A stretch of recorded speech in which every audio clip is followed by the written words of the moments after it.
Silvestre, otros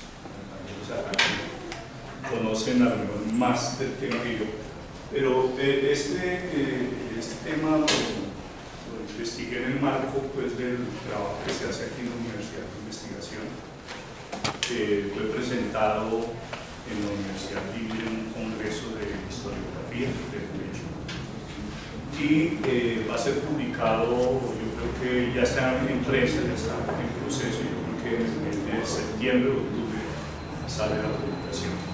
Entonces, digamos que esto ya es un producto realizado aquí en la universidad. ¿Por qué es importante este tema para un doctorado? Porque regularmente todos los doctorados tienen una asignatura que llama Historia del Derecho, donde se miran el derecho civil, el derecho y el derecho penal, y por supuesto el derecho público en general, como algo muy importante de conocer, porque se debe tener en cuenta de dónde vienen las instituciones nuestras, y particularmente en el caso del derecho penal, de dónde viene toda esa tradición heredada de delitos, de denominaciones y de penas. Por eso es importante, y entonces en ese marco es que presentamos pues, este tema como algo opcional dentro de una cátedra de historia del derecho en general. Antes de pasar ya al tema en particular, quiero hacer pues, algunas precisiones, que son como unos puntos de partida en relación con este tema. Primero que todo, pues ustedes saben que nosotros hemos sido producto de una colonización de la colonización española, y por supuesto ellos trasladaron todas sus instituciones, no solamente su cultura, lengua y demás, sino también sus instituciones jurídicas a América, es decir, trasladaron una visión europea a América y la impusieron aquí. Por lo tanto, el derecho penal nuestro pues, tiene unas raíces allá, y en materia de política criminal, en materia de criminología, pues tiene una incidencia, los países dominantes tienen una incidencia muy fuerte en América. De hecho, Estados Unidos, en materia de política criminal, define una política antidrogas, por ejemplo, para América Latina, inclusive para el mundo. Entonces, nosotros de alguna manera también somos dependientes, aunque tratamos de hacer una criminología, sobre todo una criminología desde este marco, es decir, desde una visión nuestra, pero tenemos que muchas veces partir de criterios que vienen de la sociología norteamericana o de la sociología europea. Ahora bien, el poder punitivo del que vamos a hablar, pues dice Zaffaroni que no, Zaffaroni es un profesor, fue miembro de la Corte Suprema de Justicia de Argentina, es un criminólogo destacado, igualmente tiene libros de dogmática penal, hoy creo que está en la Comisión con la Corte Interamericana de Derechos Humanos. Él plantea que el poder punitivo no existió siempre ni en todas las sociedades, y evidentemente el poder punitivo pues, surge en un momento determinado en la historia de la humanidad, cuando se establece ya una autoridad que comienza a dominar y imponer reglas, porque todas las sociedades generan reglas, establecen pautas de naturaleza social, y por supuesto cuando se quebrantan pueden venir inclusive castigos muy drásticos que pueden estar representados en la muerte. Entonces, cuando surge esa autoridad es cuando surge el poder punitivo, cuando dice yo soy el que voy a administrar justicia, llámese el gobernante, llámese el monarca, llámese el patriarca. Entonces, cuando dice yo soy el que voy a administrar justicia, y de alguna manera desplaza a la libertad, que ese es uno de los problemas que hay, porque se establece una especie de justicia vertical, donde en el caso nuestro es el Estado el que define las conductas, cuáles son los delitos, define al mismo tiempo quiénes son los delincuentes, y entonces desplaza a la víctima, le está diciendo a la víctima, yo soy el que voy a administrar justicia en nombre de su nombre. Entonces la justicia de la víctima queda desplazada. Claro, en nuestro medio hoy en día pues la Corte Constitucional le ha dado una amplitud de participación en ese sentido. Pero hay una justicia llamada vertical y otra justicia de tipo horizontal que corresponde más a las primeras comunidades y que hoy la vemos representada, por ejemplo, en un caso colombiano, en los Guayú. Es decir, una justicia de tipo horizontal donde por un lado está la víctima, por el otro lado está el victimario, hay un mediador y que trata de intervenir para resolver el problema, no como juez, sino para resolver, para que víctima y victimario juntos resuelvan el problema.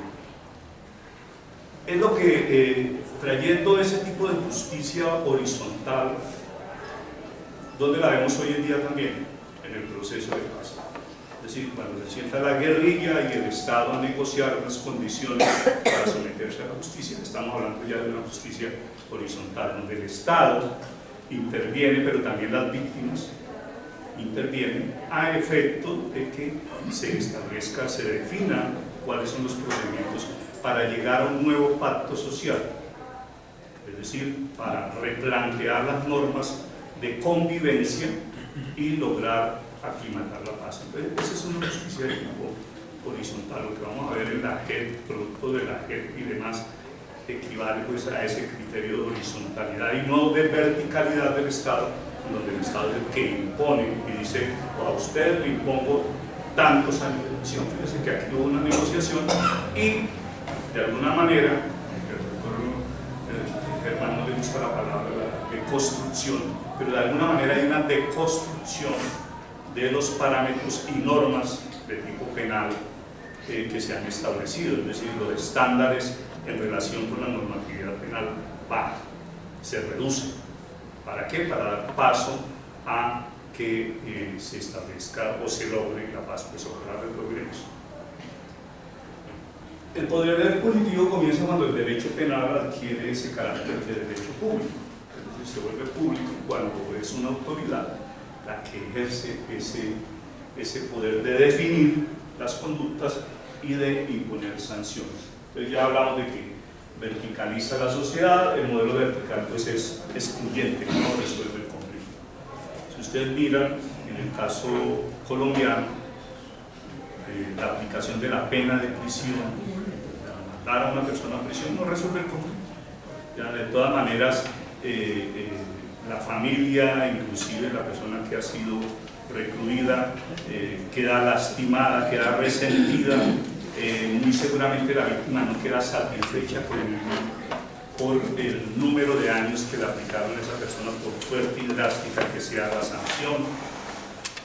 Siempre va a haber inconformidad y en muchos casos no se logra reparación, porque nosotros también a nivel del Código de Procedimiento Penal tenemos una justicia restaurativa que puede en muchos casos, en muchos delitos, desafortunadamente la Fiscalía no lo impulsa mucho, que se trata también de esa justicia horizontal, de buscar entre víctima y victimario o entre ofensor, porque también cambia el lenguaje de acuerdo con el tipo de justicia que se está aplicando, el ofensor y la víctima traten de solucionar el problema por la vía de una justicia restaurativa. Existe en el Código de Procedimiento Penal para algunos delitos y a través sobre todo del principio de oportunidad.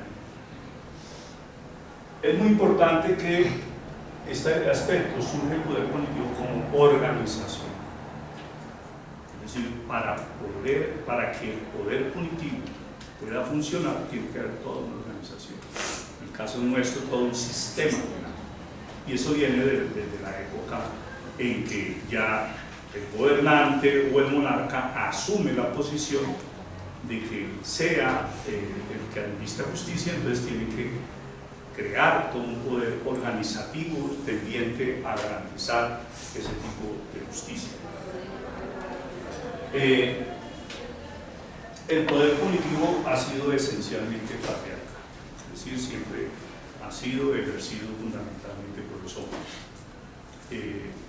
Ahora, digamos, es que existe una mayor vinculación de la mujer al sistema judicial, pero ha sido predominantemente patriarcal, es decir, antes, puede decir uno que antes de los años 60 la participación de la mujer era nula en relación con el sistema judicial.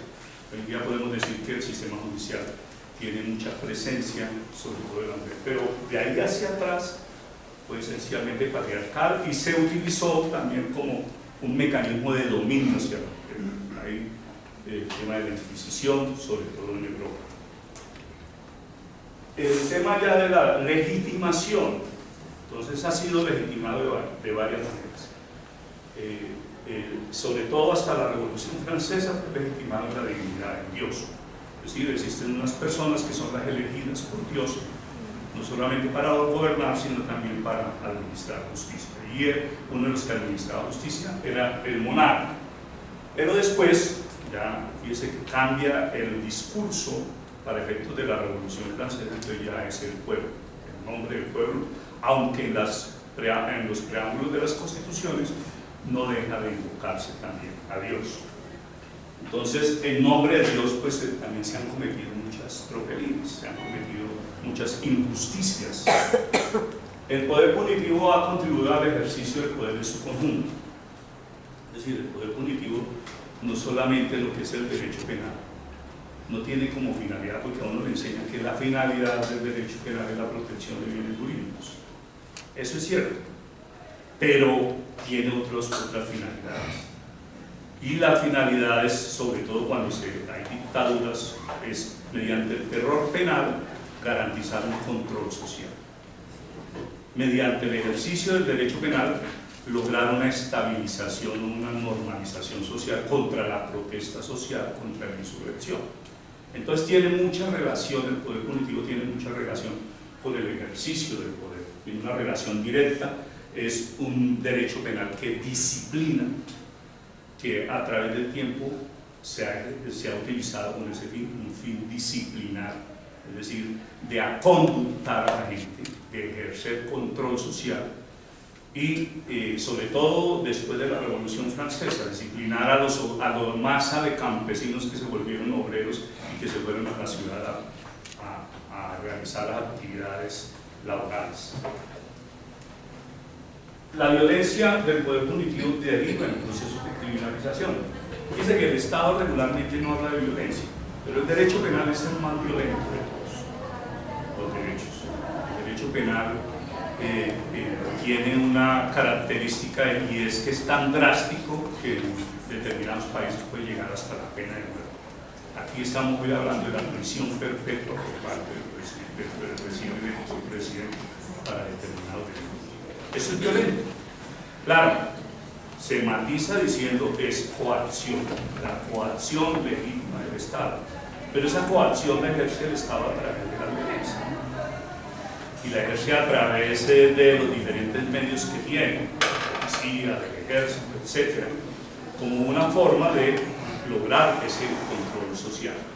Y eso deriva en procesos de criminalización. Fíjense que en el día de ayer el señor fiscal general de la Nación está planteando un proceso de criminalización que es que todo aquel que lleve más de las 2 dosis personales, del equivalente a 2 dosis personales, pues se va a ir para la cárcel. Y está hablando inclusive de unas penas altísimas. Entonces, fíjense que eso es criminalización, criminalizar conductas. ¿Por qué? Porque hay un poder de definición en ese sentido de que determinadas conductas, de acuerdo a la visión, porque es que esto depende mucho de la concepción que se tenga. Es decir, el derecho penal, la criminología, la política criminal no es algo neutro, es algo que detrás de ello subyace una posición de naturaleza política. Por eso uno en el Congreso va a ver que diferentes posiciones, en el tema del aborto. Entonces hay diferentes posiciones según la visión que cada uno tenga.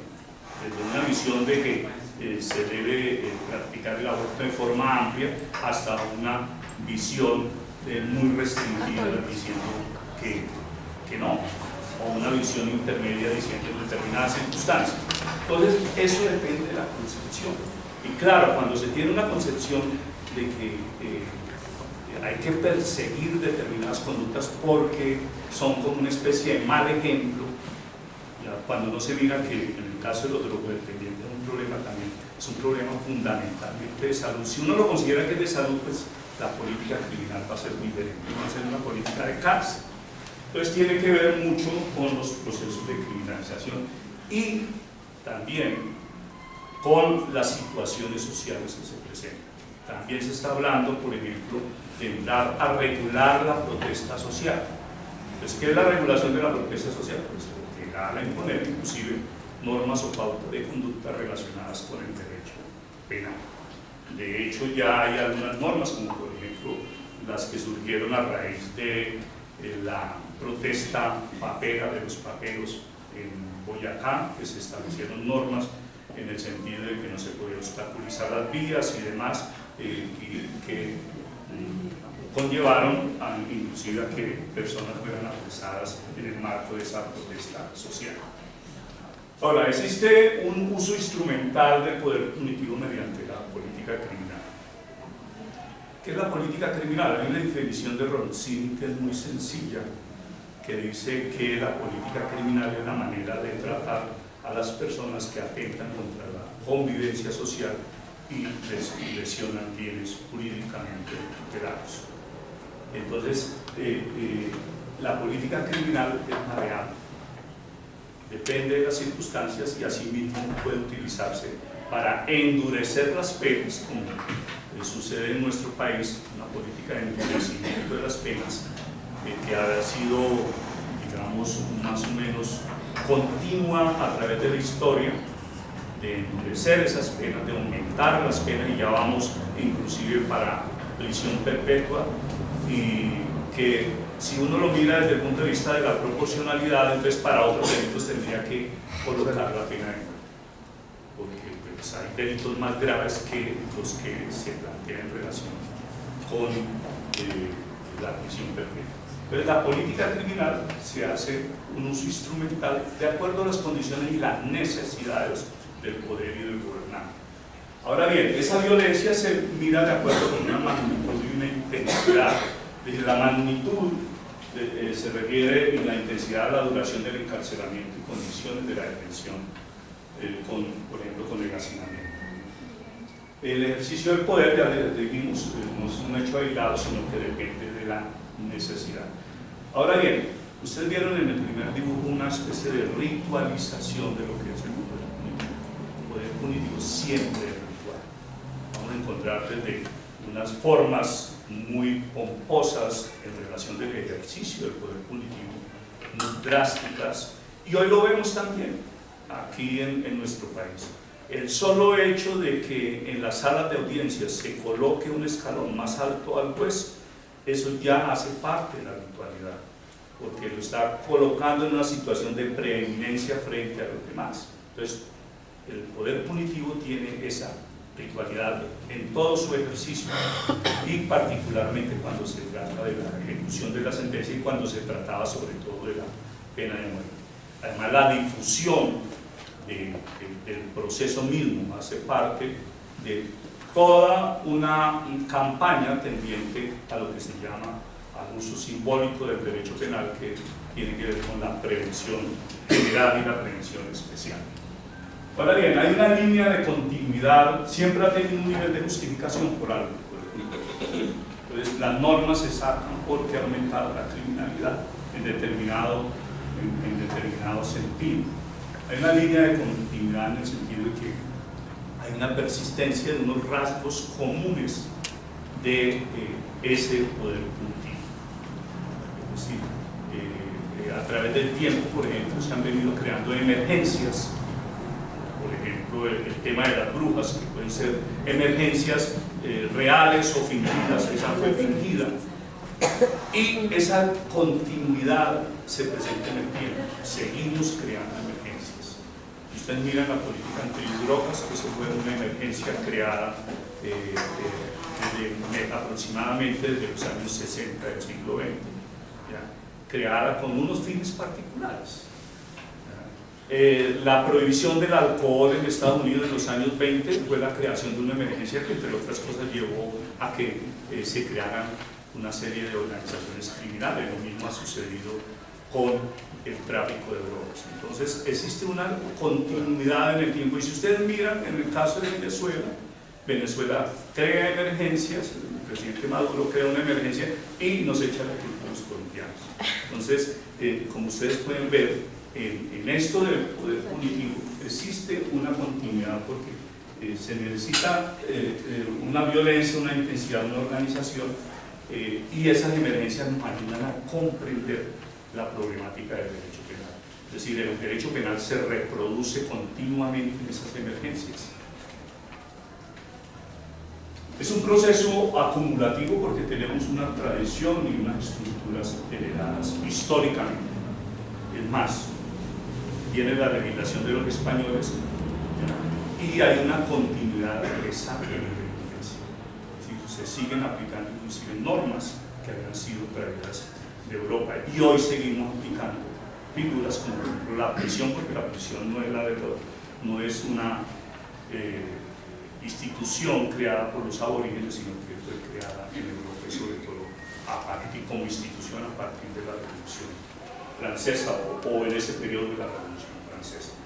El poder penal está unido a la pena, es decir, siempre habrá una sanción para aquellos que revelen las conductas que se definen como delitos. Ahora, ¿cuál ha sido a grandes rasgos la evolución de las sanciones penales? Una fase vindicativa de venganza privada que corresponde a las comunidades más antiguas, una fase expiacionista o retribucionista que ya tiene que ver sobre todo con una intervención religiosa, una concepción ya más espiritual, una fase, esta fase expiacionista, más que todo hasta la Revolución Francesa, viene luego una fase correccionalista, ya de corregir al corregible, y una fase resocializante que ya tiene que ver con el siglo XX y que es supuestamente la que estamos viviendo, porque se creía que la prisión resocializaba. Entonces, eso a grandes rasgos es la evolución de las sanciones penales. La venganza privada, rápidamente, la base vindicativa, venganza privada, venganza de sangre. Entonces, la víctima podía entrar a discutir o negociar inclusive con su victimario. El victimario podía pagar, porque hay un sistema composicional, la composición, podía pagar por haber cometido el delito. Es decir, en la medida que indemnizara, podía evitarse la venganza privada o la venganza de sangre, que era la venganza de familia. Eso, digamos, de manera moderada sucedió hoy con los guayú. Es decir, los guayú, para los guayú, ellos todo es conciliable, un homicidio es conciliable. Para nosotros no, fíjense que son dos concepciones totalmente diferentes en relación. Entonces, para ellos es este sistema horizontal, pero tienen figuras como la expulsión, el destierro. Y hay comunidades indígenas que todavía practican eso. Los pijaos en el Tolima expulsaron a uno de sus miembros y ese miembro ganó la tutela, pero de todas maneras, a pesar de que ganó la tutela, que le tuvieron que permitirle que ingresara a su comunidad, de todas maneras existe una especie de infamia donde a la persona no la van a reconocer como miembro de la comunidad. Inclusive una de las cosas que aplicaron en ese destierro fue quemarlo en la casa. Esa es una de las para que no vuelva. Como este sistema, esta fase vindicativa, llega un momento en que, pues claro, la víctima muchas veces cometía excesos en la venganza, y entonces viene el sistema talional. A uno le parece, pues, hoy muy visible eso de que ojo por ojo, diente por diente, pero en su momento eso fue una forma de limitar el ejercicio de la venganza privada. Es decir, establecer una especie de proporcionalidad en relación con la aplicación de la pena. Y eso está en diferentes códigos, código de Chulgi, de Hammurabi, la ley de las 12 tablas y también en la Biblia. En el Éxodo, Levítico y Deuteronomio encontramos precisamente la ley del talón en el Antiguo Testamento. Y el sistema pues, composicional que permite una regla. Hoy tenemos nosotros también el sistema composicional. Es decir, hoy tenemos en algunos delitos la posibilidad de la conciliación para terminar con la acción penal, pero también en todos tenemos la posibilidad de conciliar entre la víctima y el victimario en relación con la reparación. La fase expiacionista y retribucionista comienza prácticamente con la ley del talión, también llamada de venganza divina religiosa. Hay una influencia religiosa en Occidente del cristianismo, la expiación sobre la base de que el dolor redime y el autor se redime con la sanción. Ahora bien, traído eso a la época actual, uno diría que no existe, pero yo pienso que sí. En estos procesos transicionales de verdad, justicia y reparación, ¿ya? El hecho de que se exija la verdad ya es una forma de, digamos, en los términos antiguos, de expiación, de redimir lo que se ha realizado con un niño, sobre todo cuando ha sido muy grande. El hecho de solamente decirle la verdad a la comunidad, eso ayuda a la reconciliación. Y el retribucionismo pues tiene que ver con un mal. Usted hizo un mal, cometió un delito, le devuelven otro mal. Y ese mal podría ser de varias formas punitivas, pena de muerte, de destierro, etc., hasta llegar al tema de la prisión. Bien, hay una reflexión de Francisco Tomás y Valiente, un abogado español que ha estudiado mucho sobre la legislación de la monarquía, particularmente de la monarquía española, de la monarquía europea. Y en esa reflexión él dice que no es nada agradable pues hablar de esos temas de suponiente y de poder punitivo, porque forzosamente tenemos que hablar de castigos, penas, torturas, quebrantos y dolores. Y de eso es que vamos a hablar ahora. El tema no es grato, pero la realidad no es armónica y maravillosa. Hay conflictos. Y esos conflictos pues se han definido a través de la violencia y a través del poder. Entonces es muy importante esa, inclusive fue víctima de la violencia, porque fue asesinado en España. Entonces comenzamos por esta época prehispánica que se conoce muy poco realmente en las investigaciones que se han realizado sobre cuáles eran los sistemas jurídicos, el sistema jurídico que tenía cada pueblo indígena, porque recordemos que en Colombia, bueno, hasta hace unos años se hablaba de que existían 106 pueblos indígenas y cada uno de ellos es una cultura diferente por pequeño que sea, y cada uno tiene su sistema jurídico, que fue lo que no vieron los españoles cuando llegaron a América, que no vieron que era una organización política, jurídica, diferente al avance y desarrollo que se tenía en Europa, pero tenían su sistema jurídico y poco se conoce de eso. Sin embargo, se habla de que ellos eran politeístas, que tenían diferentes creencias, es decir, no tenían una creencia de un solo Dios y adoraban sobre todo la naturaleza, pero distinguían entre el bien y el mal. Hoy lo siguen haciendo nuestras comunidades, aunque ya tienen mucha influencia sobre el concepto de delito, pero las comunidades indígenas realmente no han tenido una concepción de delito. Desde esa época no tenían una concepción de delito, solamente el bien y el mal. Para ellos el mal puede ser algo que nosotros consideramos de naturaleza civil, no penal. Es decir, para ellos el mal es que le dejen pasar un animal y le acaben con los cultivos que tienen. Ese es el mal. No necesariamente lo miran como una diferencia entre lo civil y lo penal.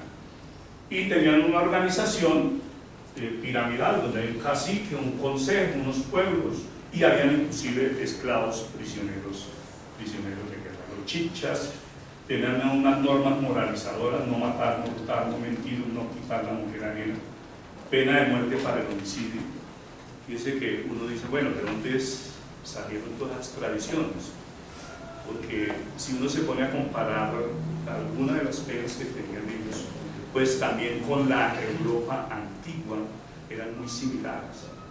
Se dice que hubo un proceso que realmente ellos no surgieron, los orígenes no estuvieron acá, sino que hubo una migración. Inclusive hoy en día se dice que el origen de la humanidad está en África, que han hecho estudios poblacionales de ADN y han llegado a esa conclusión de que nosotros tenemos ADN africano. Eso por ejemplo, para que se hubiera establecido en esa época hubiera sido terrible, porque ellos siempre fueron cultores de una supuesta raza aria europea superior a la demás, que de alguna manera se reedifica hoy en día, sobre todo en Estados Unidos, aunque en Europa también. Azotes, infamia personal, infamia hereditaria y castigos por el incesto y la homosexualidad. A uno le parece increíble que el tema de la homosexualidad, por ejemplo, en Rusia sea un tema de persecución, sea un delito. Eso me parece bastante grave desde el punto de vista de una sociedad como la rusa, que se suponía que debería ser mucho más avanzada que nosotros, porque está llegada a un estadio de tipo socialista y con una concepción mucho más amplia del ser humano, pero encuentra uno cosas como esa en Rusia. Los musos, el castigo por homicidio era ejercido por los familiares de la víctima, hurto, pena de muerte, los guanes, el hurto, pena de muerte con flecha, los cunas, violación de la mujer virgen, pues los sometían a la introducción de una varilla con espinas, los captivos cedían al esposo la venganza, los caribes y graváis el adulterio, pena de muerte en el caso de la mujer que cometía adulterio. Entonces llegamos a una Europa y España del siglo XV, particularmente en 1492. España era una sociedad feudal con una monarquía que estaba inclusive desde el punto de vista económico en una grave decadencia. La expulsión de los moros, tenía la ocupación árabe, habían expulsado a los judíos en 1492, era de las sociedades inclusive más atrasadas de Europa.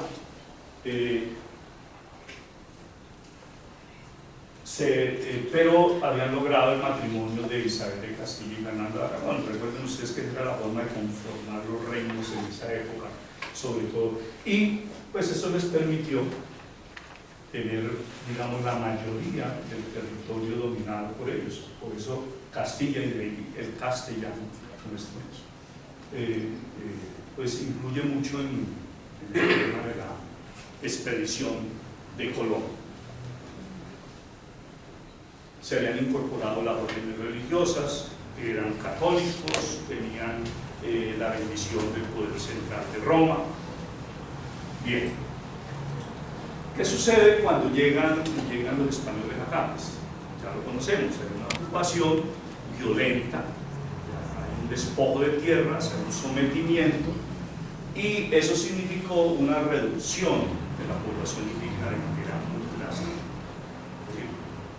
Había una diferenciación muy grande en el tema de las armas, en los enfrentamientos, pero también hubo un fenómeno que fueron las enfermedades traídas de Europa, acabaron con gran parte de la comunidad indígena, una fiebre mataba a los indígenas, la viruela, en fin, todas las enfermedades, inclusive las enfermedades de orden sexual, pues fueron traídas, fueron importadas, y esa no se conocía. Algo muy similar ha pasado con los Calmacu, una tribu, un pueblo indígena del Amazonas, que se encontró con nuestra civilización, entre comillas, y fueron diezmados por las enfermedades. Les tocó inclusive muchos de ellos retornar, la mayoría, algunos retornaron al Amazonas, les tocó retornar porque el contacto con nuestras comunidades pues los afectó mucho. Eso le pasó a los indígenas de aquella época.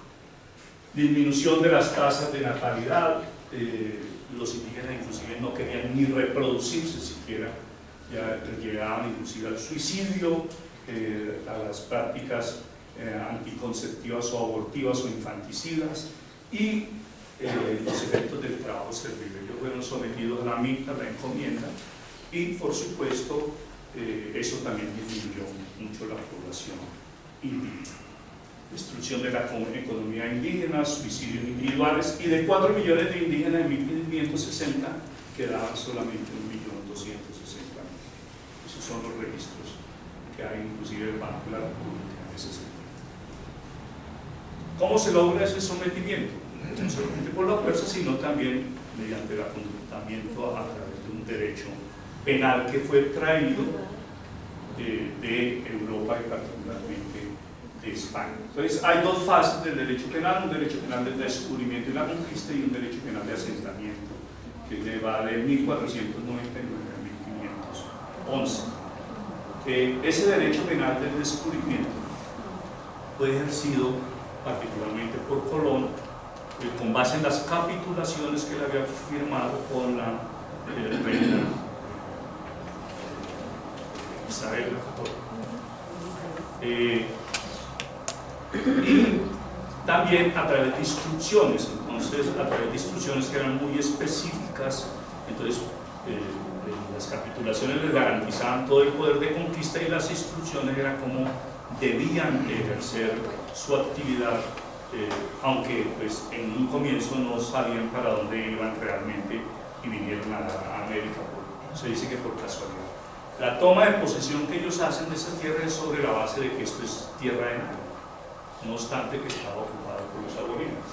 Ellos ejercen la autoridad civil y militar, ahorcan, no solamente con relación a quienes hacen parte de la expedición, sino también en relación con los aborígenes. Muchos inclusive son hasta secuestrados, hay extorsiones por parte de los españoles en el sentido de que tenían que darles el oro, porque pensaban que en toda parte había oro, que los indígenas tenían oro por todos lados, y hay inclusive secuestros muchas veces y extorsiones para lograr que le entregaran el oro. Hay una precariedad de la justicia porque las normas son aplicadas por no juristas y de acuerdo a la situación de concreto que se presenta. Ya después viene el derecho penal del asentamiento, que sobre la base del establecimiento de poblaciones. La excepción no se aplica sanciones a los conquistadores por las atrocidades cometidas. Es decir, siempre los ocupantes imponen a través de la violencia sus dictados y regularmente no se les aplica a ellos las normas por las conductas que realizan. Eso lo vemos hoy en día en las diferentes guerras que suceden, que finalmente quienes ocupan no salen nunca procesados a pesar de los crímenes que se realizan. Este derecho penal del asentamiento hubo una reorganización jurisdiccional, económica y social de las llamadas Indias, un ensanchamiento del dominio español, unas normas preexistentes que regían en España como las 7 partidas de Alfonso X el Sabio son muy importantes, que prácticamente 2 siglos antes habían sido expedidas por Alfonso X el Sabio. Va surgiendo lo que llaman un derecho indiano, porque lo que hacen es acomodar o ajustar el derecho español a las condiciones de América. Y un aporte muy importante es el tema del libre albedrío que viene de Santo Tomás. Entonces, el fundamento de la responsabilidad penal está en el libre albedrío, que después de este libre albedrío lo recoge la escuela clásica italiana, en el sentido de que se trata de una voluntad inteligente y libre de decidir entre el bien y el mal, porque en esa época delito y pecado se consideraba como algo similar. Entonces, libre albedrío, usted es libre de realizar lo que quiera, pero si hace el mal, entonces va a ser castigado, fundamento de la responsabilidad penal, no solamente para el pecado, sino también para el efecto de los delitos. Este derecho penal de la colonia pues tenía también unos ritualismos, entonces se crearon lo que llamaban los rollos o de la justicia o la picota. Ahí viene lo de la picota pública, es que me colocaron de la picota pública, que la picota era algo, es decir, en todas las ciudades estaba un rollo o una picota. La picota podía estar en el extramuro de la ciudad, por fuera de la ciudad, el rollo de la justicia podía estar en la plaza pública. De hecho, aquí en la plaza de Bolívar existió el rollo. Ya en todas las ciudades existía el rollo, bien que fuera en piedra o bien que fuera hecho en madera o que fuera levantado en un momento determinado. Cuando triunfa la independencia, lo primero que se hace es demoler todo eso que representaba la justicia española. Por eso quedan muy poquitos, y los poquitos que quedan los cuidan ya como una especie de monumento en relación con el tema de la justicia. Pero es que no encontramos este tipo. Recuerden ustedes que, por ejemplo, en el caso de Galán, Comunero,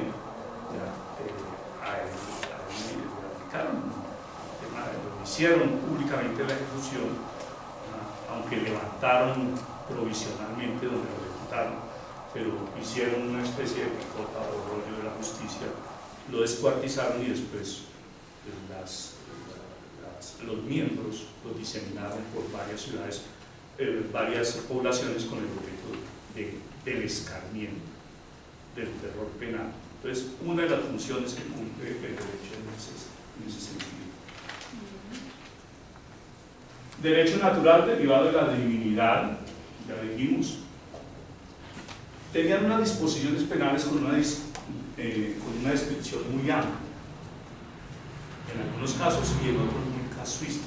Esa descripción muy amplia entonces permitía el uso de la analogía, es decir, que se aplicara a casos semejantes. Hoy tenemos proscrita nosotros la analogía de nuestro derecho penal y solamente se puede aplicar la analogía en buena parte cuando sea en favor del procesado o del condenado. Pero en esa época se permitía, como también se permitió, por ejemplo, en el Tercer Reich, aplicar por analogía muchas disposiciones para sancionar a las personas, es decir, que había una amplia discrecionalidad de los jueces en ese sentido.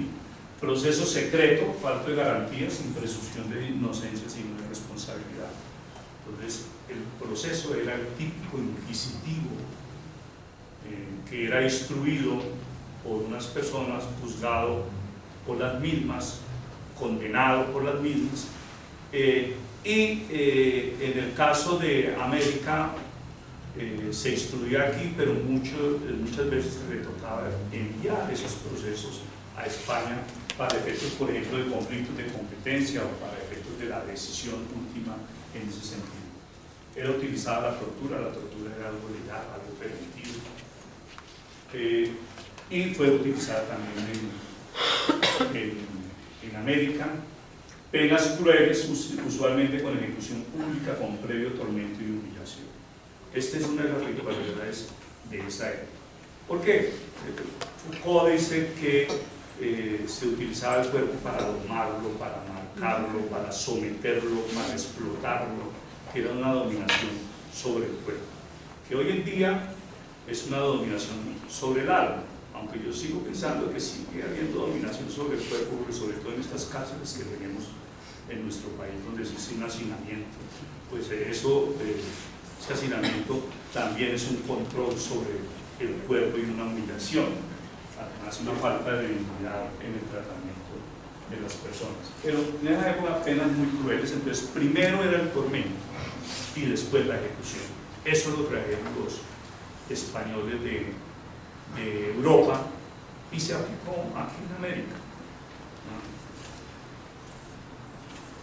No existió la proporcionalidad de los delitos y las penas, derecho penal desigual según la pertenencia a las castas sociales.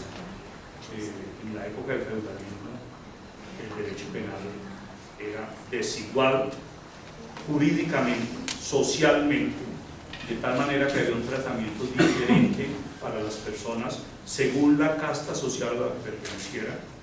El rey era inmune al derecho penal, ¿verdad? Y de ahí surgen los fueros, ¿verdad? Y entonces por eso tenemos los fueros de los legisladores, tenemos los fueros del presidente, tenemos el fuero penal militar, etcétera, que de alguna manera es un tratamiento desigual en relación con las personas del común. Desde allá vienen los fueros. Normas, las capitulaciones de instrucciones, las bulas pontificias, la legislación canónica, particularmente las disposiciones de la Inquisición, la costumbre indígena y la costumbre criolla. Entonces tenemos esto rápidamente, 7 partidas, ya lo había hablado, el ordenamiento de Alcalá, hay una nueva recopilación en 1567, desde 1610 el derecho penal canónico de la Inquisición. Aquí en América se establecieron 3 tribunales, lo que era dominado por los españoles, 3 tribunales de la Inquisición, el de México, el de Perú y finalmente el de Cartagena. Cuando vayan a Cartagena visiten el tribunal de la Inquisición. Existe el edificio, allí existe un museo, es importante conocerlo. El acumulado, recopilación de las leyes de India, una política criminal preventiva o un derecho protector en consonancia con el principio del favor indis, porque había tantos excesos contra los indígenas que los reyes intervinieron en ese sentido, expidiendo una legislación en favor de los indígenas que raramente o rara vez era aplicado. Es decir, una cosa era lo que se decía allá en España y otra cosa lo que se aplicaba acá. Delitos de la jurisdicción real, porque entonces habían dos jurisdicciones, la jurisdicción religiosa y la jurisdicción real. La jurisdicción religiosa, delitos de lesa majestad, es decir, todo aquello que atentaba contra el poder del rey, contra el rey en persona o contra el poder del monarca. Entonces, el homicidio contra el rey, trabajar con el enemigo para que fuera desapoderado el reino, con los enemigos guerrear contra el rey o el reino, es decir, las insurrecciones, la falsedad de privilegio, carta, bula, moneda, sello del papa o del rey, ¿ya? Y estos eran penados generalmente con la muerte, más la confiscación de los bienes. La confiscación de los bienes era algo que se aplicaba casi en todos los casos. Hoy no le llamamos confiscación, pero le llamamos extinción de dominio. Es una forma diferente, pero es igual, al fin y al cabo eso es una confiscación, ¿ya? Y si se le aplica una multa y si se logra quitarle los bienes a esas personas y una de las penas es de multa, pues eso finalmente es una especie de confiscación. Juicio de Nariño, podía inclusive condenarse a la persona después de su muerte, y a Nariño se le consideró que había cometido un delito de lesa majestad por el hecho de haber realizado la traducción de los derechos del hombre. Fue enviado a Cádiz, a España, para purgar una pena de 10 años y él se fugó en Cádiz. Delitos contra la fe, la moral y la religión, estaba la herejía, era pena de muerte, destierro y confiscación, blasfemia, con saña cuando se denosta de Dios y de sus santos, las penas eran cortarle la lengua, destierro, confiscación, de hechicería, las adivinanzas, el agorero, sortero, hechicero. Es decir, si trajéramos esta legislación al día de hoy, habría muchas personas que tendrían que pagar la pena, porque todo aquel que haga adivinanzas, o todo aquel que eche las cartas, o lea el chocolate o el tabaco, todo eso sería delito, pues en esa época era un delito muy grande. Delitos de fuerza, porte de armas, tumulto o asonada, desde piedras, se consideraba una piedra o una escopeta, o en fin, todo tipo de armas. ¿Ya? Pero me llamó mucho la atención de que hay una con soberbia, cuando son desatendidas las alzadas, los recursos de apelación ante el rey, es decir, que se consideraba como un delito de fuerza y podría condenarse al juez. La pena era de muerte o destierro. El homicidio se definía como un matamiento de hombre y podía ser de 3 clases: uno torticero, es decir, con dolo, con una especie de premeditación, por ocasión y en defensa propia, que ahí se reconocía una causa de justificación. Falsedades, se hablaba del mudamiento de la verdad, esa era la definición. Allí se incluía el prevaricato, el falso testimonio, inclusive las falsedades sobre pesas y medidas. Las penas eran la vergüenza, es decir, someterlo a la vergüenza pública, el destierro, y aparece una figura que es la galeras. Esa inicialmente, cuando llegan los españoles no la traen, pero cuando se dan cuenta que el trabajo forzado, el trabajo de las personas privadas de la libertad, pues les genera unos réditos económicos, entonces utilizan el trabajo forzado, y uno eran las galeras. Las galeras eran los barcos que se movían por las velas, pero que en ocasiones, cuando no había viento, utilizaban los remeros, y entonces los condenaban a las galeras de por vida, 10 años, 20 años, a trabajar en las galeras. Eran sometidos de esa manera y solamente se les suministraba la alimentación. Decía, condenan las galeras sin sueldo. Las deshonras contra los vivos o los muertos, calumnias, injurias por cualquier medio, pena, cárcel o destierro. El destierro se cumplía regularmente en islas, ojalá no pobladas. pues sobre todo aquí los enviaban a las islas del Caribe, que no eran muy pobladas, y los dejaban allá para que así sobrevivían. Otros delitos contra la propiedad: hurto, robo, engaño. El engaño era la estafa, daño, propiedad era contra la propiedad y contra la integridad física. Es lo que llamamos lesiones personales, estaba como un delito contra la propiedad.